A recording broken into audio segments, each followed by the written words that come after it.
90കളിൽ സിനിമയിൽ നിറഞ്ഞു നിന്ന ഒരു നടി തന്നെയായിരുന്നു ഇത്. ദർശന എന്നായിരുന്നു ഈ നടിയുടെ പേര്. ദിലീപ് നായകനായി എത്തിയ മാനത്തെ കൊട്ടാരം എന്ന സിനിമയിലൂടെയാണ് ദർശന സിനിമാ രംഗത്തേക്ക് എത്തിയിരുന്നത്.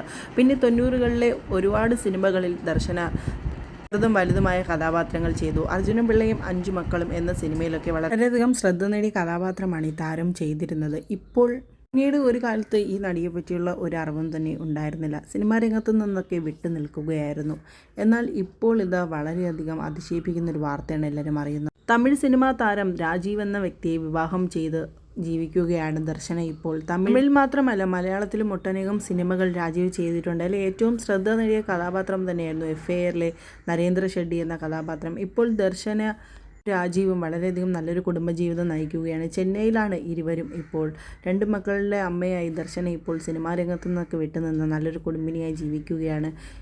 ആരും അറിയാതെ പോയ ഒരു വിവാഹവും പ്രണയവുമൊക്കെ ആയിരുന്നു ഇവർ തമ്മിൽ. എല്ലാവരെയും അതിശയിപ്പിച്ചുകൊണ്ടുള്ളൊരു വാർത്ത തന്നെയായിരുന്നു ഇത്. ഈ താരത്തെ ആർക്കും തന്നെ മറക്കാൻ പറ്റില്ല. അതുപോലെ തന്നെ അവരുടെ ഭർത്താവ് രാജീവിനെ എല്ലാവരുടെയും ശ്രദ്ധ നേടിയൊരു കഥാപാത്രം തന്നെയായിരുന്നു നരേന്ദ്ര ഷെഡ്ഡി. നരേന്ദ്ര ഷെഡ്ഡിയായി വില്ലനായി വന്ന് എല്ലാവരുടെയും മനം കവർന്നൊരു താരം തന്നെയായിരുന്നു. ആ താരത്തിൻ്റെ ഭാര്യയാണിപ്പോൾ ദർശന.